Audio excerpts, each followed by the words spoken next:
तो कांतारा चैप्टर 1 देखने के बाद मेरी तरह आपके मन में भी बहुत सारे सवाल होंगे। हमें ऐसा लगा था कि 2022 में जो कांतारा मूवी आई थी उसमें जो कुछ भी हुआ था उसके पहले की कहानी हमें इस मूवी में पता चलेगी। पंजुर्ली और गुलिका देव कहाँ से आए, इसकी ओरिजिन क्या है, ये सारी चीजें हमें इस मूवी में पता चलने वाली थी। लेकिन असल में ऐसा हुआ नहीं, बल्कि ये मूवी और भी कई तरह के सवाल हमारे मन में खड़े कर देती है कि आखिरकार इस मूवी के क्लाइमेक्स में जो कुछ भी हुआ, जिसकी लोग इतनी तारीफ कर रहे हैं, असल में उसका मीनिंग क्या था और जो भी कहानी बीच में दिखाई जा रही थी उसका सिग्निफिकेंस, उसका सिंबलिज्म क्या था। तो इन सब के बारे में अच्छे से बात करेंगे और डिटेल में समझेंगे इस वीडियो में। तो अगर आपने अभी तक कांतारा चैप्टर 1 मूवी नहीं देखी है तो इस वीडियो में आगे इस मूवी को लेकर स्पॉइलर होंगे, तो देख लेना अपने हिसाब से। और हमें पूरी मूवी एक्सप्लेन नहीं करने वाला, बल्कि जो जो इंपॉर्टेंट पार्ट्स है हम उसके बारे में अच्छे से बात करेंगे। तो सबसे पहले बात कर लेते हैं उन डेमीगॉड्स के बारे में जिनकी पूजा गांव वाले करते हैं, पंजुर्ली और गुलिका देव। तो गुलिका देव की ओरिजिन थोड़ी इंटरेस्टिंग है। वैसे तो बहुत सारे स्टोरीज है, लेकिन बेसिक लोर ये है कि माता पार्वती जो थी उन्हें राख की ढेर में यानी कि एशेस में एक पत्थर का टुकड़ा मिला था और वो उस पत्थर को लेके कैलाश पर्वत पर गई थी, जो कि असल में गुलिका देव थे। उनको वहां ले जाते ही ये समझ में आता है कि गुलिका देव जो थे उनके अंदर दो चीज बहुत ज्यादा मात्रा में थी। एक तो एंगर, मतलब वो बहुत ही ज्यादा गुस्से वाले थे, और दूसरा उनकी भूख शांत ही नहीं होती थी। वो सूरज को देख के उसे खाने की कोशिश करते थे। विष्णु जी का जो सेलेस्टियल तालाब था वो उसको पी जाते हैं। वो जानवरों को मार के उसका खून पीने लगते हैं। और ये सब कुछ देखकर भगवान विष्णु जी अपनी छोटी उंगली उसे खाने के लिए देते हैं, जिसके बाद जाकर गुलिका देव का पेट भरता है। और इतना सारा क्याओस देखने के बाद शिव जी गुलिका देव को पृथ्वी पर भेज देते हैं एक क्षेत्रपाल की तरह। यानी कि अगर कोई भी लैंड का एक पर्टिकुलर हिस्सा है तो गुलिका देव का काम है उस लैंड को प्रोटेक्ट करना, उसे गार्ड करना। और अगर कोई भी आकर उस एरिया को नुकसान पहुंचाने की कोशिश करता है तो वो गुलिका देव के एंगर से नहीं बचने वाला। और ये चीज हमें मूवी में दिखाई भी जाती है। तो शिव जी जब गुलिका देव को जमीन पर भेजते हैं तो मुझे लगता है कि मूवी का ये वाला सीन उसी चीज का एक रेफरेंस है। मतलब इस वाले सीन में जब वो ऊपर से आके गिरते हैं तो यहाँ पे एक केव लाइक सिस्टम बन जाता है जहाँ पे उनका वास होता है। और फिर बाद में हमें पता चलता है कि इसी जंगल वाले एरिया को कांतारा कहा जाता है और यहाँ पर कई सारे महंगे महंगे मसाले उगते हैं। उसके बाद हमें दिखाया जाता है कि इस एरिया का जो राजा है वो बहुत ही ज्यादा वायलेंट है और कैसे भी करके वो अपने एरिया को एक्सपैंड करना चाहता है। और इसी चीज का फायदा उठाता है ये कैरेक्टर जिसे मैकारा कहा गया है। इस कैरेक्टर को उतने अच्छे से एक्सप्लेन नहीं किया गया, लेकिन जहां तक मुझे लगता है तो ये कैरेक्टर उन देवों का एक मैसेंजर टाइप हो सकता है जो आगे चल के बेरमे को बहुत सारी चीजें सिखाने का काम भी करता है। तो मैकारा को ये अच्छे से पता होता है कि राजा किस चीज का लालची है और इसलिए वो जानबूझकर राजा के सामने वो मसाले गिराता है। और उनको देखकर राजा लालच में कांतारा जाते हैं और वहां पहुंचकर जब वो जंगल में आग लगाते हैं तब जाकर गुलिका देव जागृत होते हैं, वो सबको मार देते हैं। लेकिन ये सारी चीजें राजा का बेटा विजेंद्र अपनी आंखों से देख लेता है और किसी तरह करके वहां से भाग निकलता है और जाके मिलता है कडप्पा आदिवासियों को, जो कि उसे उसके किंगडम में वापस छोड़ देते हैं। तो इन कडप्पा आदिवासियों को ध्यान में रखना। इसके बाद हमें ये दिखाया जाता है कि कांतारा वासी को एक छोटा बच्चा मिलता है उसी कुएं के अंदर, जिसके अराउंड एक बाघ घूम रहा होता है। यहाँ पर हमें कुछ भी नहीं बताया गया कि आखिर ये बच्चा आया कहाँ से, इसे कौन यहाँ रख के गया, हमें कुछ भी नहीं बताया गया।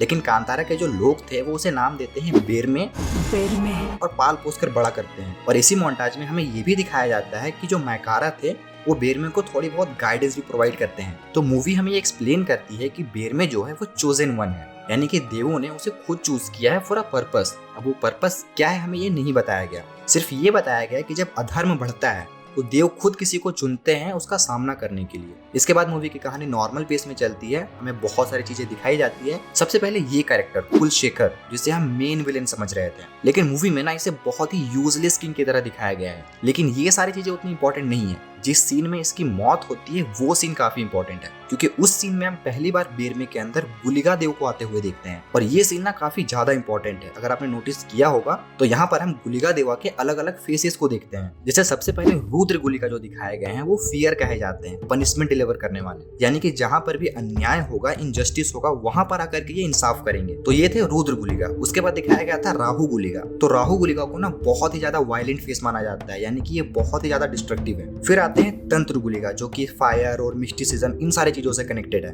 उसके बाद आते हैं कथकल गुलिका, जो कि डार्कनेस और मिस्ट्री से जुड़े हुए हैं। और मूवी में ये वाला फेस तब दिखाया गया है जब वो उस कुएं के अंदर जाते हैं और वहां पे जितने भी सोल्जर्स होते हैं जब वो देखने लगते हैं तो वो अचानक से बाहर आ जाते हैं। तो ये थे कथकल गुलिका। इसके बाद आते हैं नेत्र गुलिका, जो कि ब्लड और सैक्रिफाइस रिचुअल से कनेक्टेड है। फिर इसके बाद दिखाया जाता है अग्नि गुलिका को, जो कि इसके नाम से ही क्लियर है, ये फायर से कनेक्टेड है। और इस सीक्वेंस में हम उनको फायर रिचुअल्स करते हुए देख भी सकते हैं। और फिर लास्ट में दिखाया जाता है स्वामी राज गुलिका, जो कि इनका सबसे ज्यादा रॉयल फॉर्म है। खैर, तो कुलशेखर के डेथ के बाद ना मूवी एक अलग ही पॉइंट पर चलने लगती है, क्योंकि अभी तक हम ये सोच रहे थे कि कुलशेखर ही मेन एंटागनिस्ट है और अब हमारे पास ऐसा कोई मेन एंटागनिस्ट नहीं है। और तभी हमें कडप्पा आदिवासी के बारे में थोड़ा बैकग्राउंड दिया जाता है कि कडप्पा आदिवासी स्टार्टिंग में जब वो बच्चे से मिलते हैं तब वो बच्चा उसे कांतारा के देवों के बारे में बताता है, जिसके बाद कडप्पा आदिवासी उसको उसके किंगडम में ले जाकर छोड़ देते हैं और सीधा चले जाते हैं कांतारावासी के पास। और वहां जाकर ये लोग बहाना मारते हैं कि इनका जो गांव है उसमें बाढ़ आ चुकी है और इसलिए इनको रहने के लिए जगह चाहिए। कांतारावासी उनको रहने के लिए जगह दे भी देते हैं, लेकिन उनका मेन गोल होता है देवों के पावर्स को लेना और समाव उनको अपने कंट्रोल में करना। और ये करने के लिए वो लोग यूज करते हैं ब्लैक मैजिक का। हालांकि कांतारावासियों ने इनको पहले रोक लिया था, लेकिन ये अभी भी जंगल के किसी दूसरे कोने में जाकर अपने पावर्स को एम्पलीफाई कर रहे हैं। खैर ये सारी चीजें हो जाने के बाद हमको ये रिवील किया जाता है कि जैसा हम सोच रहे हैं वैसा बिल्कुल भी नहीं है। मतलब मेन विलेन वो कुलशेखर नहीं था बल्कि उसकी बहन है।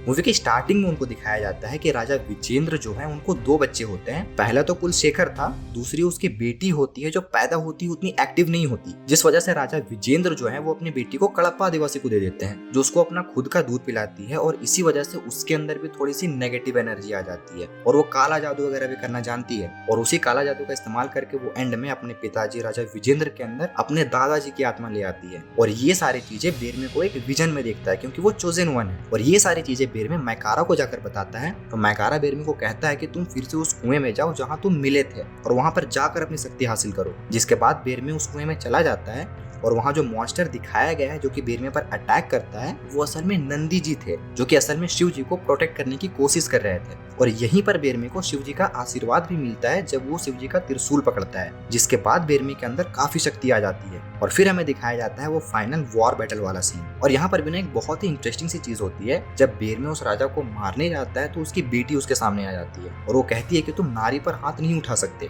और तब गुलिका देव कहते हैं कि मुझे तुम्हें छूने की कोई जरूरत नहीं है, ये काम मेरी बहन आकर करेगी, जो कि चामुंडा देवी होती है। मूवी में उसे चामुंडी कहा गया है। और वो बेरमे के अंदर आ जाती है जिसमें ऑलरेडी गुलिका देव प्रेजेंट है। और यही वो सीन है जिसकी लोग इतनी तारीफ कर रहे हैं, क्योंकि यहाँ पे जो ऋषभ शेट्टी ने एक्टिंग की है वो भाई अनबिलीवेबल। खैर तो अब बेरमे के अंदर आ चुकी है चामुंडा देवी एंड ये जो सीक्वेंस होता है ना, आई फेल्ट कि ये बहुत ही जल्दी आकर खत्म हो गया।